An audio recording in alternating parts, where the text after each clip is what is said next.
যদি তোর ডাক শুনে কেউ না আসে তবে একলা চলো রে হয় অকলে চলিব বিজেপি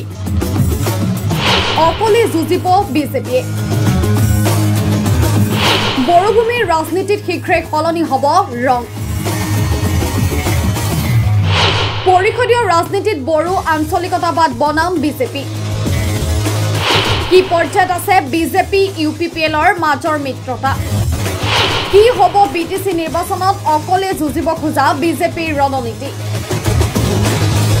হঠাৎ বড়ভূমিৰ ৰাজনীতি সলনি হোৱাৰ দিশে আগবাঢ়িছে মুখ্যমন্ত্ৰীগৰাকীয়ে বিটিসিত এবাৰ মিত্ৰতাৰে নিৰ্বাচন নেখেলে বুলি ঘোষণা কৰাৰ পাছতেই এক প্ৰকাৰ সলনি হোৱাৰ পথত বড়ভূমিৰ ৰাজনীতি লগে লগে বড়ো জাতীয়তাবাদ একেলগ হোৱা পৰিলক্ষিত হৈছে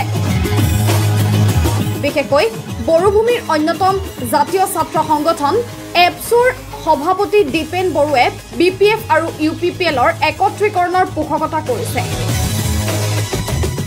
বড়ভূমিৰ দুয়োটা আঞ্চলিক দলক একলগ হৈ পৰিষদীয় নিৰ্বাচনত যুঁজিবলৈ জনাইছে আহ্বান লগে লগে এই বিষয়টোৱে বড়ভূমিৰ লগতে দিছপুৰতো ব্যাপক চৰ্চা লাভ কৰিছে ইতিমধ্যে এই সন্দৰ্ভত বিভিন্নজন নেতাই আগবঢ়াইছে নিজৰ মত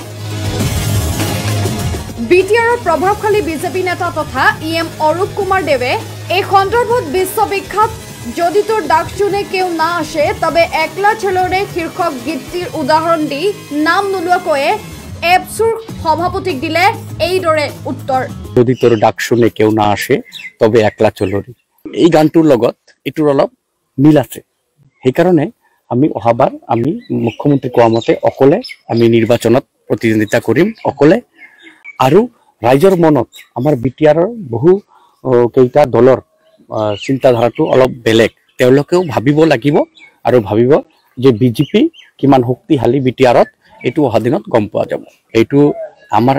লগত এই কথা নাই যে কোনে কাৰ লগত লগ হয় আমি আমাৰ কাম কৰি যাম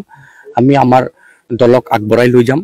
আৰু আমাৰ দলৰ যেটো মানে আইডিঅলজি যেটো আমাৰ দলৰ ফিলসফি এটো সবেই ভাল পায় তো সেই কাৰণে আপোনালোকে যে জয়নিং কাৰ্যসূচীটো চাই আছে অহা কাইলৈ উদালগুৰি আছে জয়নিং কাৰ্যসূচী আপোনালোকে চাব যে আঞ্চলিক দলৰ মানুহেই এই দল এৰি পেলাই বিজেপি দলত যোগদান কৰি আছে এজন উকালতি মানে উকিল এডভোকেট মানে ল পাস কৰি পেলাই থিওৰি পাস কৰি যোৱাৰ পিছত যেতিয়া কোৰ্টত এডভোকেসি কৰে তেতিয়া প্ৰেক্টিকেলটো বেলেগ আৰু থিওৰিটো বেলেগ এই কাৰণে কোৱা আৰু কৰাৰ মাজত বহুত পাৰ্থক্য থাকে তো জনে কৈ আছে যে মানে হেৰি হ'ব তো সেই কাৰণে হে সম্ভৱ নহব আমি এইবিলাক কথা কানত নলওঁ কাৰণ আমাৰ লক্ষ্যটো হ'ল কাম কৰি যোৱা মানুহৰ সেৱা আগবঢ়োৱা হয় এঘৰি যুঁজিব বিজেপিয়ে অৰ্থাৎ মুখ্যমন্ত্ৰীৰ সিদ্ধান্তকে চূড়ান্ত সিদ্ধান্ত হিচাপে মানি লৈ এতিয়া বিজেপি সাজু হৈছে বিটিসি পৰিষদীয় নিৰ্বাচনলৈ বিজেপি নেতাজন ইএম অৰূপ কুমাৰ দেৱে আৰু কৈছে এটা দলৰ শক্তি নিৰ্বাচনতহে গম পোৱা যায় যেতিয়া ৰাইজে ভোট দিয়ে আমাৰ বিজেপি দলৰ ভেটি কিমান শক্তিশালী সেয়া ৰাইজে ক'ব নিৰ্বাচনত গতিকে আঞ্চলিকতাবাদী দলসমূহে নিজকে শক্তিশালী দল হিচাপে ভাবি থাকিলে নহ'ব বা কোনো নেতাই কৈ দিলে নহ'ব ভেটি কিমান শক্তিশালী সেয়া ৰাইজে ভোটৰ জৰিয়তে উত্তৰ দিব আৰু আমাৰ কামৰ প্ৰতি আকৃষ্ট হৈ প্ৰত্যেক কাষ্ট কমিউনিটিৰ মানুহ আহি জয়েন কৰিব কিয়ৰ ক্ষতি হ'ব দুটা দল আপুনি যেতিয়া লাষ্ট ইলেকশ্যন হৈছিলে কেন্দ্ৰীয় ভিত্তিত ইণ্ডিয়াৰ ইমান কেইটা দল মহাগঠবন্ধন বিজেপিৰ লগত প্ৰতিদ্বন্দ্বিতা কৰিছিল পাৰিছেনে যোৱাবাৰ অসমত বিজেপিৰ এগেইনষ্টত মহাগঠবন্ধন পাৰিছেনে এইবাৰ এমপি ইলেকশ্যনৰ সময়ত মহাগঠবন্ধন বিজেপিৰ এগেইনষ্টত পাৰিছেনে তো বিজেপি দল ক'ত আৰু আঞ্চলিক দল ক'ত কয় আমি কাম নকৰো আমি কাম নিদিওঁ এইবিলাক কোনে কি কয় কৈ থাকক মানুহৰ মুখ আছে ক'বই মুখ থাকিলে তো কথা কবই না আৰু সবেই সমান নিজৰ দলটোক শ্ৰেষ্ঠ বুলি ভাবে কিন্তু নিজৰ দলটো কেতিয়া শ্ৰেষ্ঠ আমি পৰিচয়টো পাওঁ যেতিয়া ভোট হয় ৰাইজে যেতিয়া ভোট দিয়ে এইটো কোনোবা লিডাৰে যদি কয় যে আমি এক হলে এইটো হৈ যাব আমি এক হৈ এইটো কৰিব পাৰো ফলস কোন দল সংগঠন কোন দল শক্তিশালী এইটো ৰাইজৰ এনসাৰ লিডাৰৰ মুখত এইবিলাক মানে ভ্যালিড নহয় কেৱল এয়াই নহয়, অৰূপ কুমাৰ দেৱে বিজেপি আৰু UPPL দলৰ মিত্ৰতা সন্দৰ্ভতো দিলে গুৰুত্বপূৰ্ণ মন্তব্য।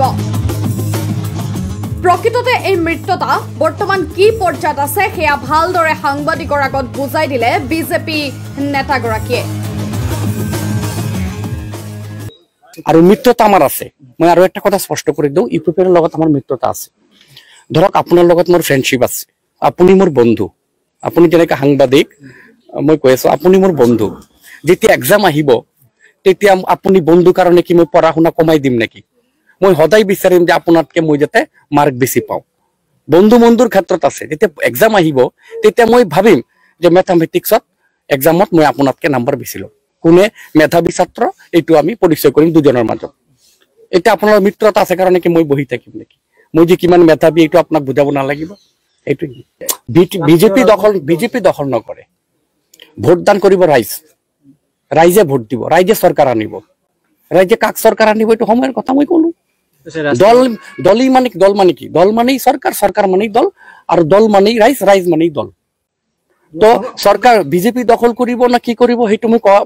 ক'ব যোৱা নাই। মই কৈছো যে ৰাইজে বিচাৰ কৰিব কাক BTCত আনিব। এইটো time will speak in perfect time